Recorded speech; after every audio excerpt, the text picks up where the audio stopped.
The therapist bills were what tipped me off.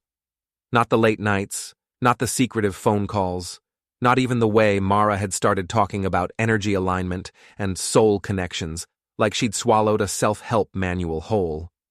No, it was the $400 charges showing up twice a week on our joint credit card that made me realize my wife was either getting the world's most expensive therapy or the world's most creative excuse for an affair. Before we dive deeper into this story, I have one small request. Please subscribe, drop a like, comment, and hit that hype button to boost this channel so more people can discover these incredible Reddit stories. I'm Julian Wright, 40 years old, financial auditor for Meridian Bank in downtown Boston. I spend my days hunting down discrepancies in other people's books, finding the numbers that don't add up, the patterns that reveal uncomfortable truths. It's ironic that I missed the biggest fraud happening right under my own roof. Mara sat across from me at breakfast, her auburn hair catching the morning light streaming through our brownstone's kitchen windows. She was scrolling through Instagram, double-tapping photos of crystals and motivational quotes about authentic living. Her coffee sat untouched, growing cold while she absorbed the digital wisdom of wellness influencers. Dr. Ferris posted something beautiful yesterday, she said without looking up. He wrote about how some souls are meant to find each other across lifetimes. I nearly choked on my scrambled eggs. Dr. Ferris, your therapist? He's not just my therapist, Julian. He's a spiritual guide. He understands things about human connection that most people never grasp. Her green eyes finally met mine, bright with the fervor of the recently converted. We've been working on breaking down the barriers I've built around my heart. For $800 a week, I thought, those barriers better be made of solid gold. That's great, honey, I said instead, forcing a smile. What kind of barriers? Mara's expression softened, and for a moment, I saw the woman I'd married 7 years ago. The freelance illustrator who used to sketch portraits of strangers in coffee shops, who laughed at my terrible jokes, who once told me I was her favorite person in the entire world. The ones that keep me from experiencing true intimacy, she said. Owen says I've been living behind walls of fear, protecting myself from real connection. Owen. Not Dr. Ferris anymore, but Owen. And how exactly does he help you break down these walls? I asked, my auditor instincts kicking in. Always follow the money, always question the methods. Through energy work, chakra alignment. Sometimes we do breathing exercises together, or meditation. Last week we did this incredible session where he helped me release trauma I didn't even know I was carrying. I nodded and made appropriate supportive husband noises while mentally calculating the cost per traumatic release. The math was staggering. After Mara left for her studio, a converted garage space where she created digital art for wellness brands and yoga instructors, I pulled up our bank statements on my laptop. The pattern was clear once I knew what to look for. Every Tuesday and Friday, $400 to Ferris Wellness Center. But there were other charges, too. Hotel parking fees on the same days, lunch at expensive restaurants, a charge at Victoria's Secret that coincided with a breakthrough session. My phone buzzed. A text from my best friend Ron, an ex-Boston PD detective who now worked private security. Beer tonight? Sarah's working late and I'm bored out of my skull. Can't. Mara has therapy. Again? What's that, 3 times this week? I stared at the text, realizing I'd been covering for her increased sessions without even thinking about it. When had twice a week become 3 times? When had 3 become whatever this was? Actually, yes. Let's meet at Murphy's at 8. I spent the rest of the day at the office trying to focus on a corporate audit, but my mind kept drifting to energy work and chakra alignment and the way Mara's face lit up when she talked about her spiritual guide. By 5 o'clock, I'd made a decision that would change everything. Instead of heading home, I drove to the Ferris Wellness Center. The building was a converted Victorian mansion in Back Bay, painted in soothing earth tones with a discreet brass nameplate by the front door. Through the large windows, I could see a reception area decorated with plants and crystals and inspirational artwork. It looked exactly like the kind of place that would charge $400 to align your chakras. I parked across the street and waited. At 6:15, the front door opened and Mara emerged, but she wasn't alone. A tall man with silver hair and expensive clothes followed her out, his hand resting on the small of her back in a gesture that was anything but professional. They stood close together on the sidewalk, talking in the intimate way of people sharing secrets. Then he kissed her. Not a friendly peck on the cheek or a professional air kiss. A real kiss. The kind that lasted long enough for me to take 3 photos with my phone and feel something cold and hard settle in my chest. They separated, and Mara walked to her car with a spring in her step I hadn't seen in months. The man, Dr. Owen Ferris, I presumed, watched her drive away before returning to his building. I sat in my car for another 10 minutes, staring at the photos on my phone. In one, Mara's arms were wrapped around his neck. In another, his hands were cupping her face. In the third, they were pressed together like teenagers at prom.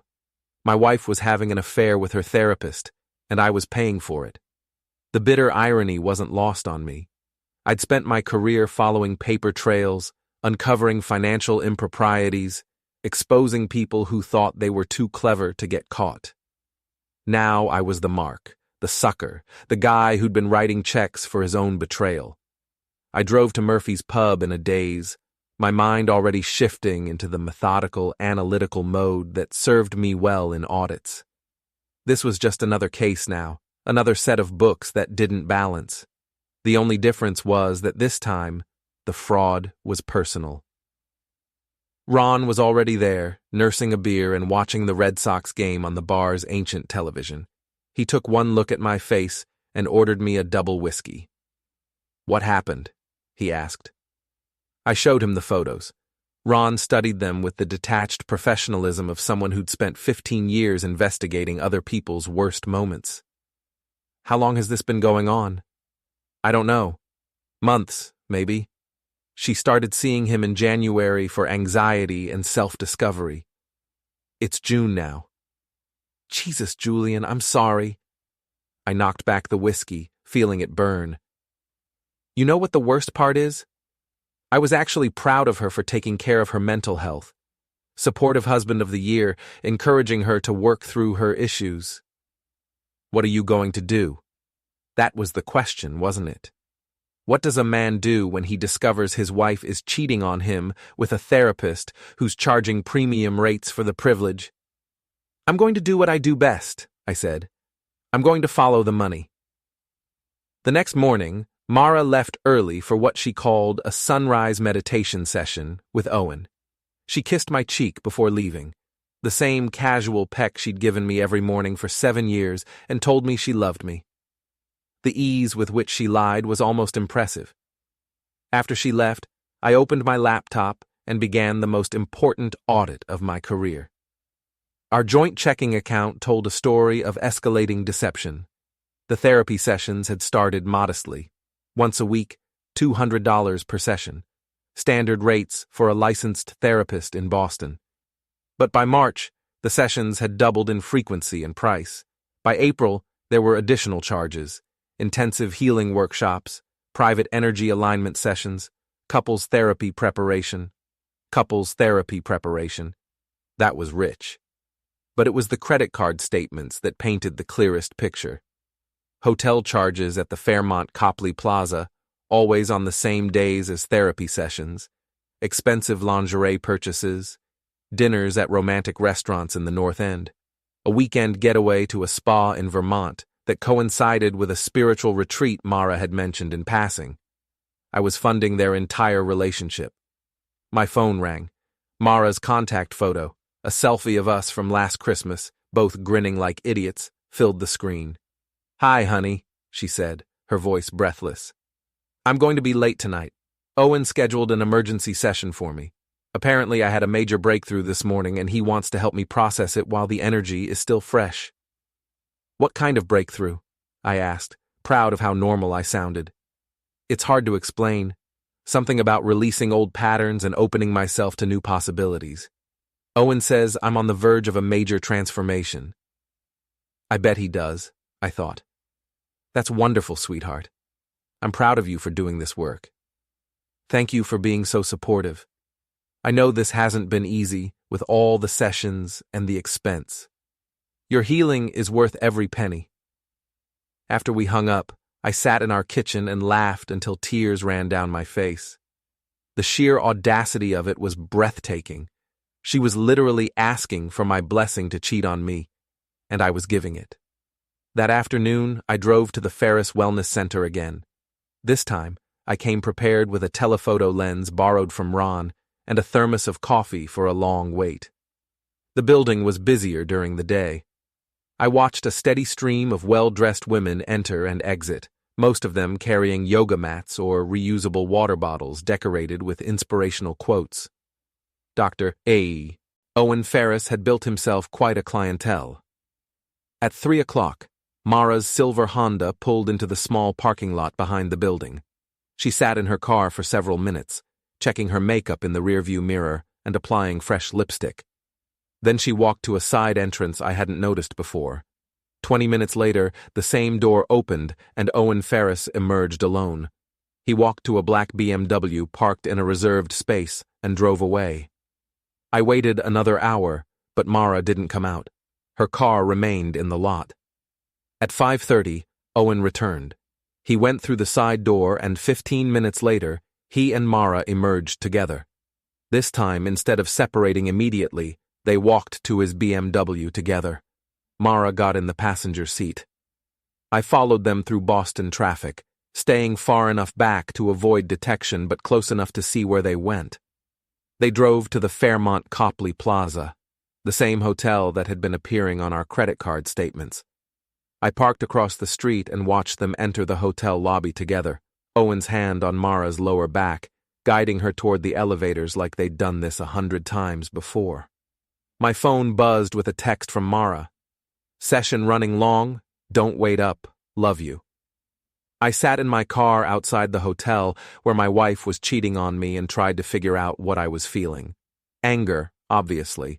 Betrayal, humiliation. But underneath all of that was something else. A cold, calculating fury that felt almost professional. This wasn't just an affair. This was systematic fraud. Owen Ferris was using his position as a therapist to seduce vulnerable women, and he was charging premium rates for the privilege. Mara wasn't just cheating on me. She was paying to cheat on me. With my money. I drove home and opened a bottle of wine, an expensive Bordeaux Mara had bought for a special occasion that apparently never came. Then, I got to work. By midnight, I had built a comprehensive timeline of their affair. Bank statements, credit card records, hotel receipts, restaurant charges, even the mileage on Mara's car correlated to trips across town. I cross-referenced everything with her therapy appointments and found a pattern so clear it could have been evidence in a court case, which, I realized, it probably would be. I also did some research on Dr. Owen Ferris himself, licensed therapist, divorced twice, currently married to a woman named Patricia, who worked as a pediatric nurse at Mass General. His wellness center had been open for 3 years, and according to online reviews, he specialized in alternative therapeutic techniques and energy-based healing modalities. Several reviews mentioned his unconventional methods and intensive one-on-one sessions. Reading between the lines, I suspected Mara wasn't his first patient to receive special treatment. The wine was making me philosophical, so I opened another bottle and started reading Mara's social media posts from the past 6 months. The transformation was obvious once I knew what to look for. In January, her posts were the usual mix of artwork and random observations. By March, she was sharing inspirational quotes about authentic living and following your truth. By May, every other post was about spiritual awakening and breaking free from limiting beliefs. She was documenting her affair in real time, disguising it as a journey of self-discovery. The latest post, from earlier that evening, was a photo of a hotel room window overlooking Boston Common. The caption read, "Sometimes you have to lose yourself to find yourself. Grateful for guides who show us the way." Soul journey.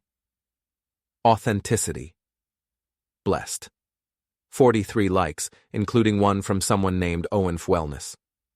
I screenshot everything. By 2 in the morning, I had enough evidence to destroy both of them. Bank records, photos, social media posts, hotel receipts, even a recording of one of Mara's phone calls where she'd accidentally said, "I love you too," before quickly correcting herself to, "I appreciate your guidance, Dr. Ferris." The question now wasn't whether I could prove the affair. The question was what I was going to do about it.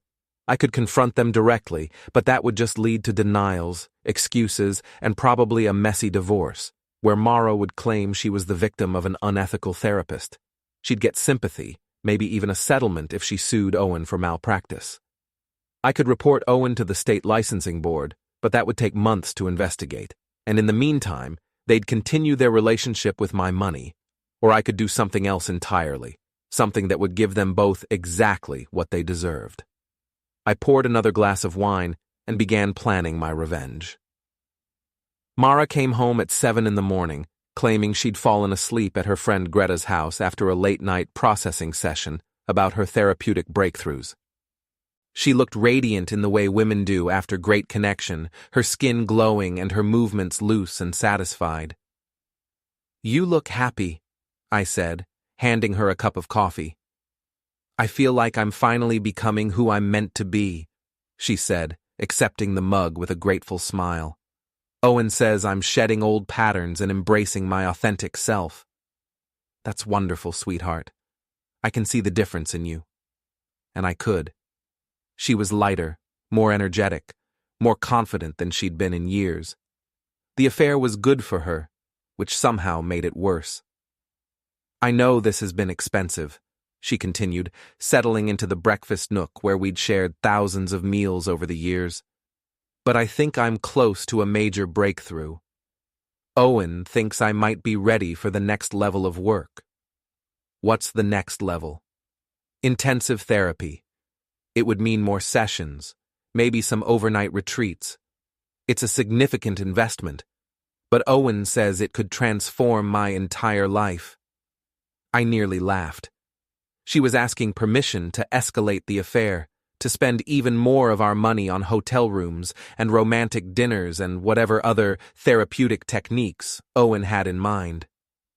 How significant an investment are we talking about? Maybe $10,000 over the next 3 months. I know it sounds like a lot, but can you really put a price on healing? Apparently Owen could. $10,000 for 3 months of premium adultery services. The man was a criminal mastermind, disguised as a spiritual guru. Of course, honey, whatever you need. That afternoon, while Mara was at her studio, I called Ron. "I need a favor," I said. "A big one. Name it. I need you to help me destroy 2 people's lives without breaking any laws." There was a pause. "This is about the therapist?" "This is about justice. Are you in?" "Julian, I've known you for 15 years. You're the most ethical person I know. If you want to destroy someone, they deserve it. What do you need?" I outlined my plan. It was complex, requiring precise timing and several moving parts, but it was also completely legal. More importantly, it would give Mara and Owen exactly what they thought they wanted: freedom to be together. They just wouldn't have any money to enjoy it. "That's diabolical," Ron said when I finished. "I love it." The first step was securing our assets. Over the next week, I quietly moved money from our joint accounts into a separate account in my name only. Not all of it. That would have been too obvious. But enough to ensure that when everything came crashing down, I'd have something left to rebuild with. I also began documenting everything more systematically. I installed a GPS tracker on Mara's car and a keylogger on her laptop. I photographed every receipt, recorded every suspicious phone call, and maintained a detailed log of her movements. The evidence was overwhelming, but I needed more than proof of an affair. I needed something that would destroy Owen's professional reputation and ensure he could never do this to another patient. That's when I decided to become a patient myself. I called the Ferris Wellness Center and scheduled a consultation, using a fake name and paying cash. The receptionist, a young woman with the slightly glazed look of someone who'd drunk too much wellness Kool-Aid, explained that Dr. Ferris specialized in holistic healing approaches and alternative therapeutic modalities. "What kind of issues does Dr. Ferris typically help with?" I asked. "Oh, everything," she said brightly. "Anxiety, depression, relationship problems, spiritual awakening. He's especially good with clients who feel stuck in their lives, who know they're meant for something more." "And his methods?" "Dr. Ferris believes in treating the whole person, mind, body, and spirit. He uses traditional talk therapy combined with energy work, chakra balancing, and intensive one-on-one healing sessions. I bet he does." My appointment was scheduled for the following Tuesday, the same day Mara had her regular session. I arrived early and sat in the waiting room, surrounded by crystals and motivational posters and the soft sound of New Age music. The whole place reeked of expensive snake oil and predatory spirituality. At exactly 2 o'clock, Dr. Owen Ferris emerged from his office with a middle-aged woman who looked dazed and slightly disheveled. He was tall and distinguished, with silver hair and the kind of practiced charm that made women trust him with their deepest secrets. He wore expensive clothes and a Rolex that probably cost more than most people's cars. "Mrs. Henderson," he said, his voice warm and concerned. "Remember what we discussed about opening yourself to new experiences. Growth requires courage." The woman nodded eagerly and scheduled another appointment before leaving. "Julian Matthews?" Owen said, turning to me with a professional smile.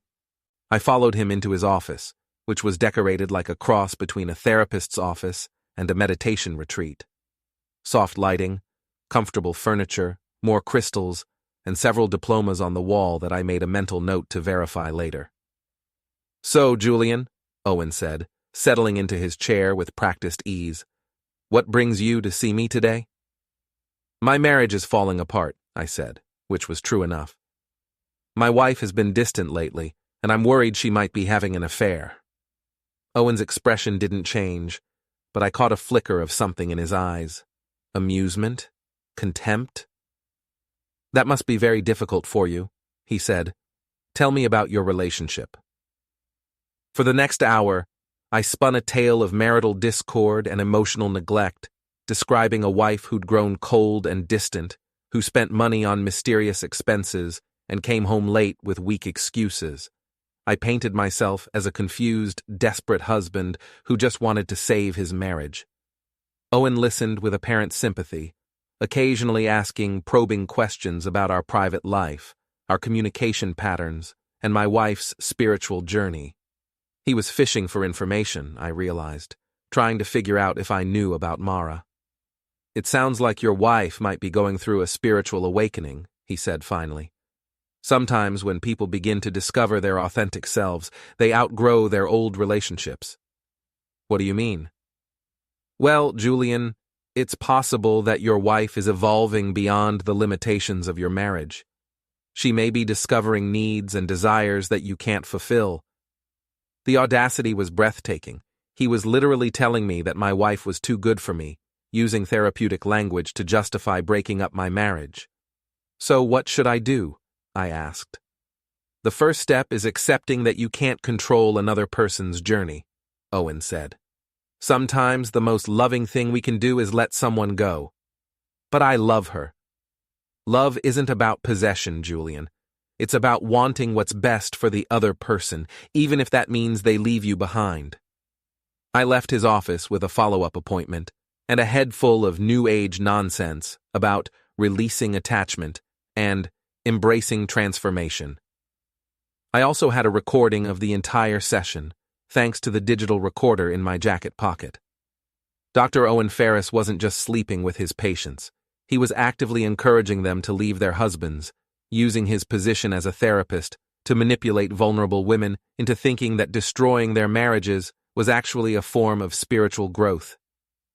That night, I called the Massachusetts Board of Registration of Psychologists and requested information about filing a complaint against a licensed therapist. I also researched Owen's educational background and discovered that his doctorate was from an unaccredited online university, and his certification in energy healing came from a weekend workshop in Sedona. The man was a fraud in every sense of the word. But I wasn't ready to destroy him yet. First, I wanted to see how far he'd go. 2 weeks later, Mara announced that she was ready for Owen's intensive healing program. She'd been glowing for days, practically vibrating with excitement about her upcoming transformation. "It's a 10-day program," she explained over dinner. "Intensive one-on-one sessions, energy work, spiritual counseling. Owen says it could change my entire life." "Where does this program take place?" I asked. "At a retreat center in the Berkshires. It's completely secluded, no distractions, just pure focus on healing and growth." 10 days is a long time. I know it's a lot to ask, but Julian, I feel like I'm on the verge of something incredible. Owen says I'm ready to break through the last barriers holding me back from my authentic self. I looked at my wife across the dinner table, this woman I'd loved for 7 years, and felt nothing but contempt. She wasn't just cheating on me, she was asking me to pay for a 10-day private vacation disguised as spiritual healing. "How much does this program cost?" I asked. $15,000, but it includes everything: accommodation, meals, private sessions. Owen usually charges twice that, but he's making an exception for me because of the progress we've made together. What a generous lover. "Of course, sweetheart, whatever you need." That night, after Mara fell asleep, I sat in my home office and finalized my plans. I'd been patient long enough, gathering evidence and building my case. Now it was time to act. I started with Owen's wife, Patricia. A little research had revealed that she worked night shifts at the hospital and had no idea what her husband was doing during his evening appointments. I sent her an anonymous email with photos of Owen and Mara together, along with hotel receipts and a detailed timeline of their affair. Then I filed a formal complaint with the state licensing board, submitting recordings of my therapy session, documentation of Owen's fake credentials, and evidence that he was using his practice to seduce patients. Next, I contacted the IRS. Owen had been accepting cash payments for his intensive sessions, and I had reason to believe he wasn't reporting all of his income. I provided them with copies of bank deposits that didn't match his reported earnings. Finally, I called the retreat center in the Berkshires. It turned out they had no record of any intensive healing program scheduled for the following week. In fact, they'd never heard of Dr. Owen Ferris. I spent the rest of the night creating a comprehensive dossier of evidence: bank statements, photographs, recordings, receipts, and a detailed timeline of the affair. I made copies for Mara's mother, her best friend Greta, and several other people in her social circle. By morning, I was ready to detonate the bomb that would destroy both their lives. The first explosion came at 10 a.m., when Patricia Ferris showed up at the wellness center and confronted her husband in front of his morning appointment, a wealthy socialite who immediately canceled her session and left in a hurry. The second came at noon, when the state licensing board called Owen to inform him that his license was under investigation and that he needed to cease all patient contact immediately. The third came at 2 p.m. when IRS agents arrived at the wellness center with a warrant to seize his financial records. I watched it all unfold from my car across the street, documenting everything with my camera. Owen's carefully constructed world was collapsing in real time, and I had a front row seat. At 3 p.m., Mara called me, sobbing hysterically. "Julian, something terrible has happened. Owen's been accused of all these horrible things. His wife is saying he's been having affairs with patients. The state is investigating him. They've frozen his accounts." "Oh no," I said, injecting just the right amount of shock and concern into my voice. "That's awful. Are you okay?" I don't know what to believe. Owen says it's all lies, that someone is trying to destroy him because they're threatened by his success. But Julian, what if it's true? What if he's been what, honey? What if he's been manipulating me? The irony was perfect. After months of being manipulated by Owen, Mara was finally asking the right questions. Unfortunately for her, it was too late. "I'm sure it's all a misunderstanding," I said. "Why don't you come home? We can talk about it." "I can't. I need to be here for Owen. He needs support right now."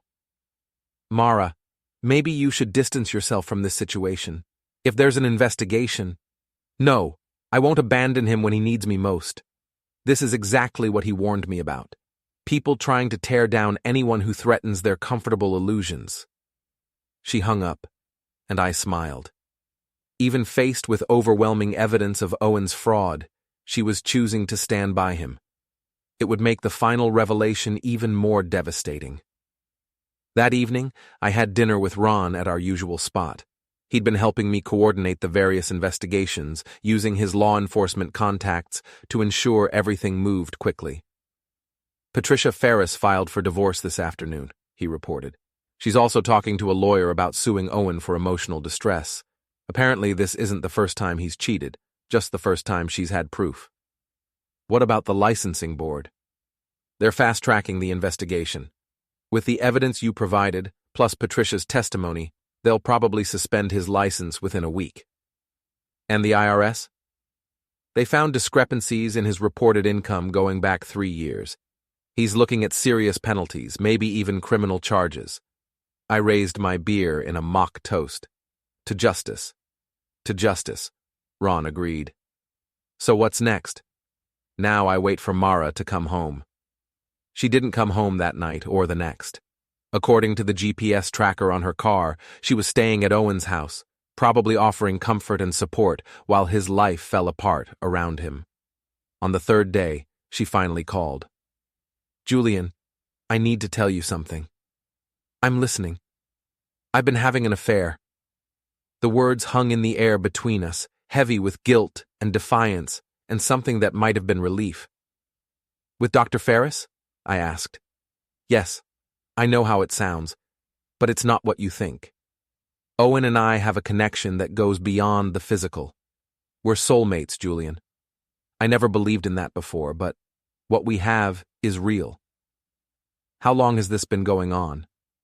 "Since March. I didn't plan it, it just happened. Owen says sometimes the universe brings people together in unexpected ways." "I see. That's all you have to say? I just told you I'm in love with another man." "What do you want me to say, Mara? I want you to fight for me. I want you to be angry or hurt or something.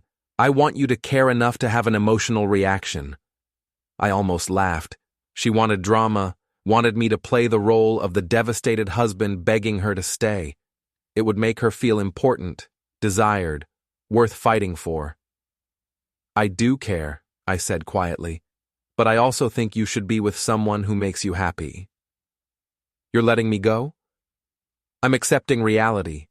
If you love him, then you should be with him." There was a long pause. "I'll be by tomorrow to get my things. I'll make sure I'm not here.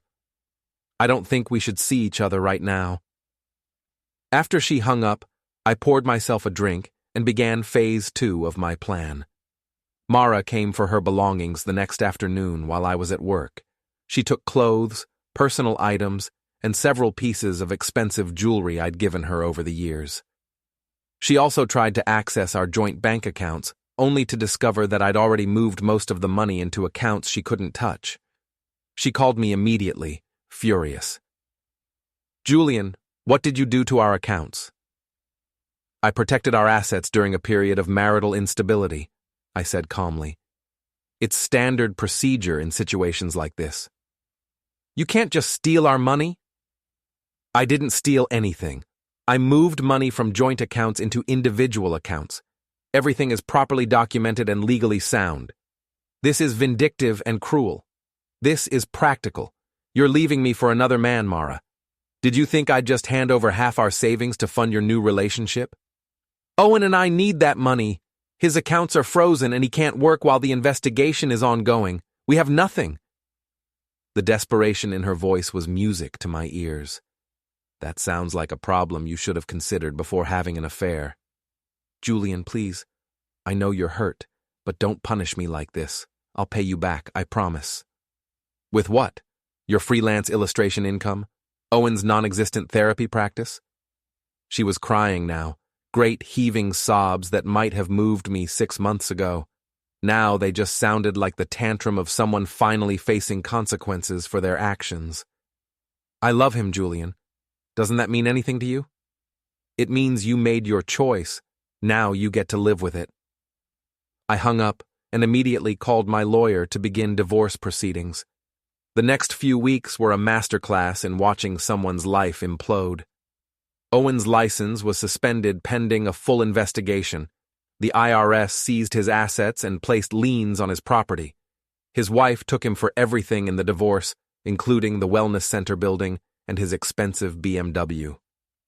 Meanwhile, Mara discovered that being a spiritual guru's girlfriend was less glamorous when the guru was unemployed and under investigation. They moved into a studio apartment in a questionable neighborhood, funded by what little money Mara had in her personal account. She tried to rebuild her illustration business, but word of the scandal had spread through Boston's tight-knit wellness community. The yoga instructors and spiritual coaches who'd been her primary clients wanted nothing to do with someone connected to Owen Ferris. I, on the other hand, was thriving. With Mara's expensive therapy sessions no longer draining our accounts, I had more money than I'd had in years. I bought a new car, took a vacation to Italy, and started dating a lovely woman named Jennifer who worked in my building. The divorce was finalized in October, 6 months after I'd first discovered the affair. Mara got very little, just her personal belongings and a small settlement that wouldn't last long in expensive Boston.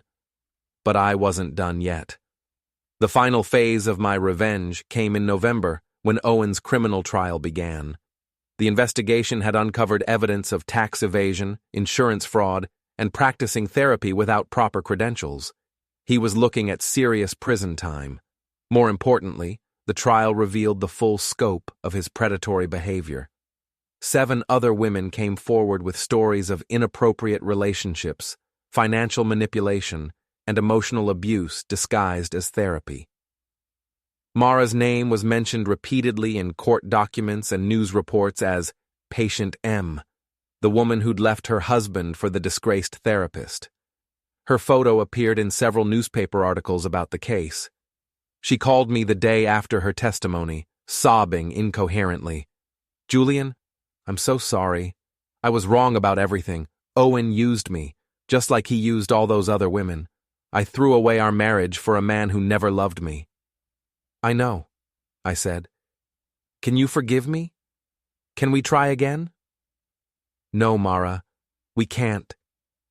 Please, Julian, I have nothing left. No money, no career, no friends. Everyone looks at me like I'm some kind of victim or fool. You are a fool, I said quietly. You had a good marriage, a comfortable life, and a husband who loved you. You threw it all away for a fantasy. I know that now. I know I made a terrible mistake. But people deserve second chances, don't they? Some people do. You don't. That's cruel, Julian. No, Mara. Cruel is having an affair with your therapist and asking your husband to pay for it. Cruel is lying to someone's face while you're planning to leave them. Cruel is choosing another man over the person who supported you for 7 years. I never meant to hurt you. Yes, you did. You just thought you'd get away with it. I hung up and blocked her number. Owen was sentenced to 4 years in prison and ordered to pay substantial restitution to his victims. His wellness center was sold to pay his debts, and he was permanently banned from practicing any form of therapy or counseling. Mara moved back in with her mother in Worcester, a bitter woman who'd never liked me, but now spent her days reminding her daughter what a fool she'd been to leave such a stable, successful man. I heard through mutual friends that Mara was working at a coffee shop and living in her childhood bedroom at age 37, still trying to rebuild her life from the wreckage of her poor choices. Meanwhile, I was planning my wedding to Jennifer, a smart, loyal woman who appreciated what she had and would never throw it away for the empty promises of a spiritual charlatan. Sometimes, late at night, I thought about the man I'd been before all this started, trusting, supportive, naive enough to believe that love and loyalty were enough to keep a marriage together. That man was gone, replaced by someone harder and more calculating, someone who understood that the world was full of predators and fools, and that the only way to survive was to be smarter than both. I didn't miss him. Justice, I'd learned, wasn't something that just happened.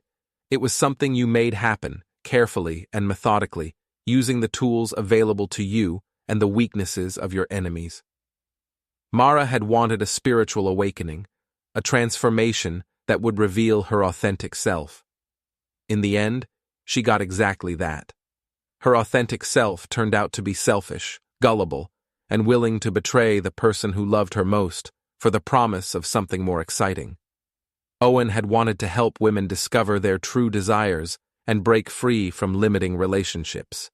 He'd succeeded beyond his wildest dreams, freeing them from marriages, families, and financial security in pursuit of a connection that existed only in his manipulative imagination.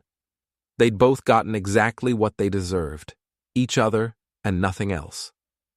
As for me, I got something better than revenge.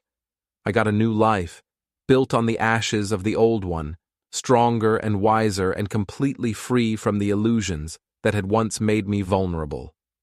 The soul bond Mara had talked about so obsessively turned out to be real after all.